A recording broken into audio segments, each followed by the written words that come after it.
Bonjour à tous. Ce matin, je vais vous présenter un de mes projets qui porte sur l'impact du procédé d'abattage sur les bactéries de surface des carcasses de porc. Ma petite présentation a déjà été faite, donc je ne vais pas la refaire. Je vais commencer par une brève introduction. Qui dit bactéries dans l'industrie agroalimentaire dit que je vais vous parler de la qualité microbiologique dans un premier temps.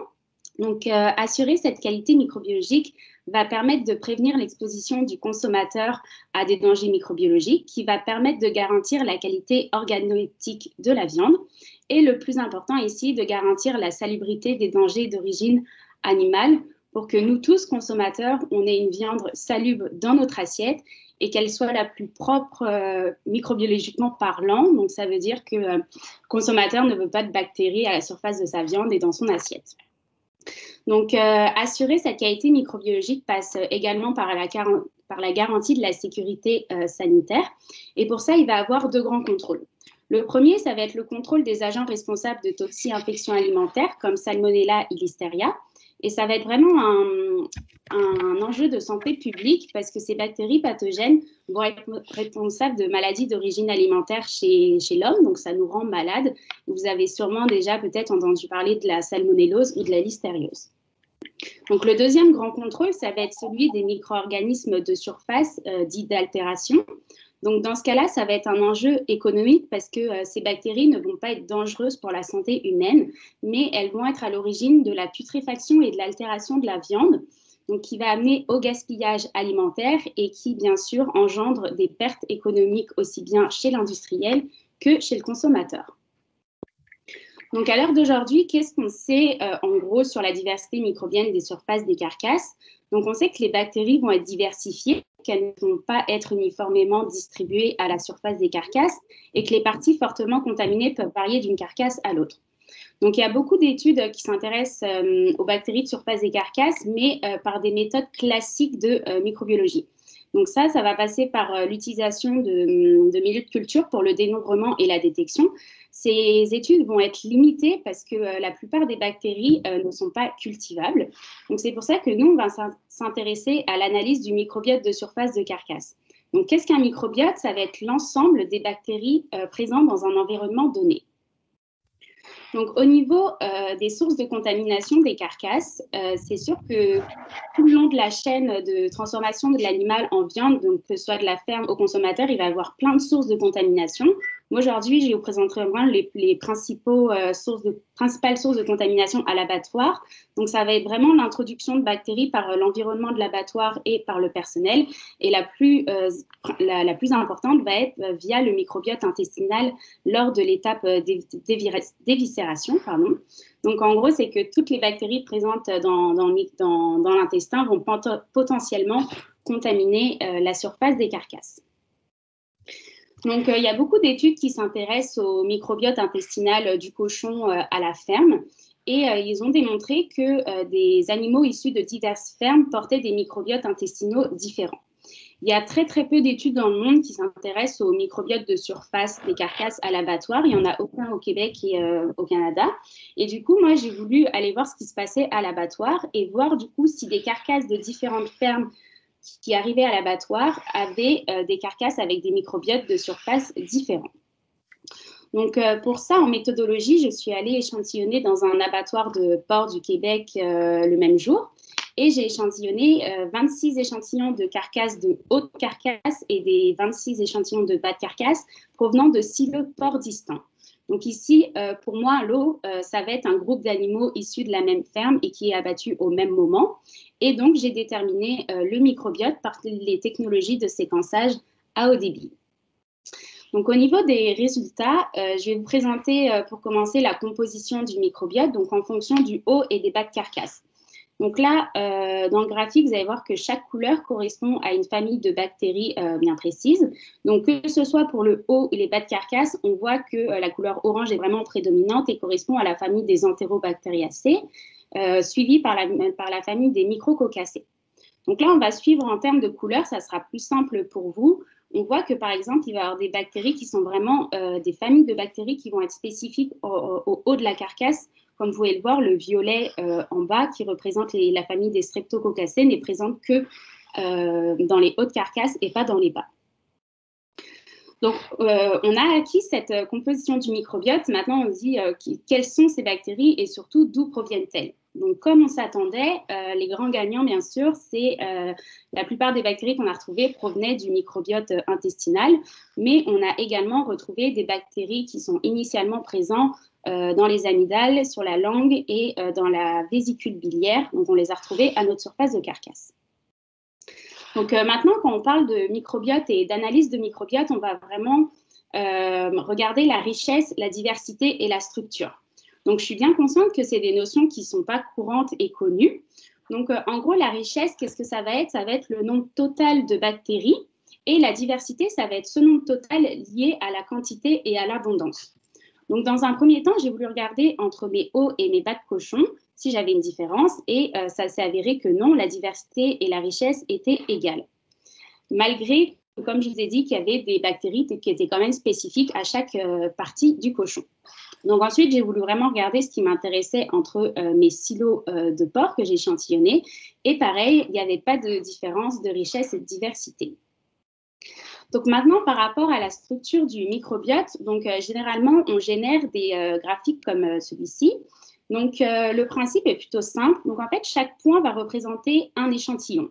Le but est que visuellement, on va regarder si plus les points vont être proches, plus la structure du microbiote va être semblable entre les échantillons, et plus les points vont être distancés, moins la structure va être semblable.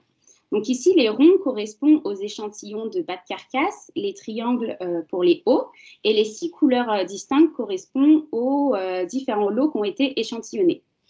Donc là, à première vue, on voit que c'est difficile de voir des groupes distincts par rapport aux couleurs. On pourrait voir qu'il y a une différence de deux groupes, des bas de carcasse et des hauts de carcasse. Mais bien sûr, ça, c'est des analyses statistiques qui permettent de prouver tout ça. Et les analyses qu'on a effectuées n'ont pas révélé de différence. Donc, malgré qu'on ait vu qu'il y avait une différence de composition entre le haut et le bas de carcasse au sein d'un même cochon, ça n'engendre pas une différence significative de structure globale du microbiote de surface des carcasses. Donc, du coup, dans un même abattoir, la même journée, dans les meilleures conditions possibles d'abattage, on a vraiment observé une uniformisation du microbiote de surface de carcasse de cochon qui provenait de plusieurs fermes. Donc, on a voulu aller plus loin et on a échantillonné à plus large échelle pour voir d'autres facteurs. Donc là, cette fois-ci, on a pris 64 lots, toujours les hauts et les bas de carcasse, à 2 points de la chaîne d'abattage, donc avant et après le refroidissement. Et là, cette fois-ci, sur 4 semaines.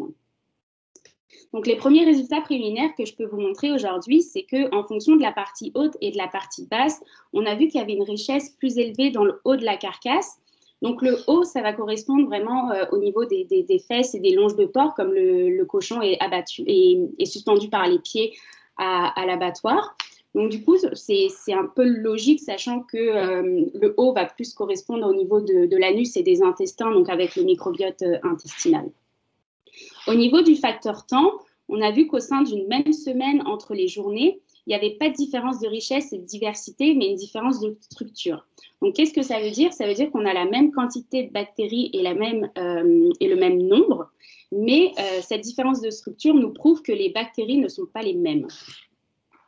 Et par rapport au procédé d'abattage, on a vu qu'il y avait une richesse plus élevée avant le refroidissement. Donc, ça aussi, c'était quand même attendu, sachant que le refroidissement permet de réduire la contamination microbienne, sachant que la plupart des micro-organismes ne sont pas capables de croître à des températures basses.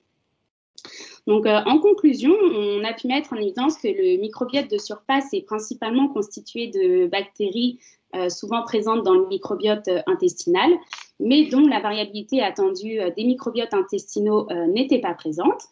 Et grâce au deuxième échantillonnage, on a vraiment vu que globalement, la structure et la composition relative du microbiote de surface de carcasse des porcs semblent surtout affectées par le procédé d'abattage.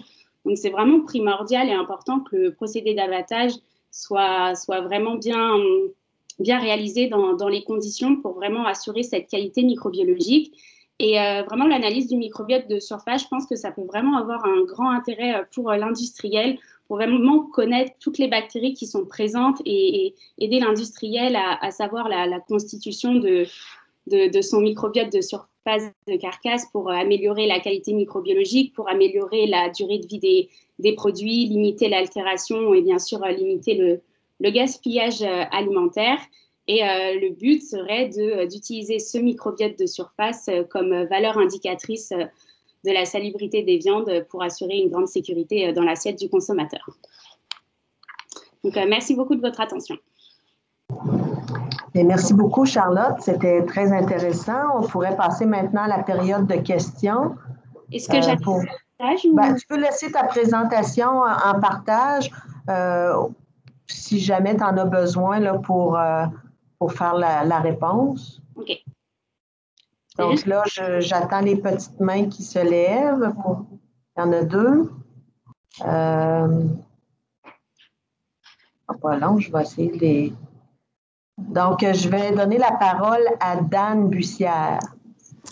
Oui, bon, Dan Bussière, Groupe Sarès. Bonjour, Charlotte. Bonjour. 2 petites questions rapides. Tu parles de procédé d'abattage, mais bon, tu as plus évalué le moment avant ou après le refroidissement. Est-ce que vous avez fait une évaluation des différents types de procédés d'éviscération qui peuvent améliorer ou réduire la quantité de microbiote de surface? Non, on n'a pas regardé la préparation. OK. À l'abattoir, c'était pour aller prendre les échantillons, c'était quand même assez compliqué. Donc, on s'est vraiment positionné aussi où on pouvait vraiment prendre les surfaces de carcasse le plus facilement. OK. Est-ce qu'aussi il y a un volet suivant par rapport à comment réduire le microbiote de carcasse suite au refroidissement par l'application de produits, de produits désinfectants, comme on peut dire, là, puis voir l'impact que ça a sur le microbiote total de surface? Ça, justement, c'est des alternatives, parce que là, je n'ai pas fini toutes les analyses. Donc, c'est sûr qu'identifier les populations bactériennes qui vont être vraiment présentes et on va pouvoir cibler ces populations avec des agents technologiques, c'est sûr que c'est l'alternative et la suite du projet. OK, merci. Maintenant, je passerai la parole à Éric Pouliot. Oui, bonjour Charlotte, Éric Pouliot, Olimel. 2 petites questions. En fait, belle présentation, merci. Mais 2 petites questions pour toi en lien avec les fermes échantillonnées ou les lots de cochons échantillonnés. Est-ce que vous avez de l'information sur la variation des provenances? C'est-à-dire, est-ce que c'était des lots qui venaient tous d'une même structure ou pyramide de production ou c'est des lots qui venaient de fermes qui n'avaient aucun lien entre elles? Est-ce que vous aviez de l'information là-dessus? Oui, j'ai toutes les informations. Après, ces informations-là, je ne les ai pas. J'ai vraiment l'information par rapport de quelle ferme le cochon provenait. J'avais toutes les caractéristiques du cochon, mais ça, non. OK, parfait. Et mon autre question, dans votre projet, je vois que ce qui a été fait jusqu'à maintenant, souvent il y a des suites. Est-ce que dans la suite, vous allez tenter de faire un lien avec les bactéries retrouvées au niveau des coupes de viande et les bactéries de surface ou c'est un volet qui n'est pas prévu là, dans le projet? Non, justement, là, j'ai envoyé mes échantillons à séquencer de mes produits de découpe dans le même abattoir. Il y a aussi un projet de recherche sur 6 mois qui a été fait pour évaluer l'effet de la température de stockage sur le microbiote de surface et justement utiliser ce microbiote de surface comme valeur toujours indicatrice de salubrité pour limiter l'altération, pour voir si on est capable d'utiliser ce microbiote de surface comme un peu comme un signal de perte de contrôle de qualité. Donc ça, c'est en cours également. Parfait, merci. Alors, je vais prendre une dernière question avec Christian Kloppenstein.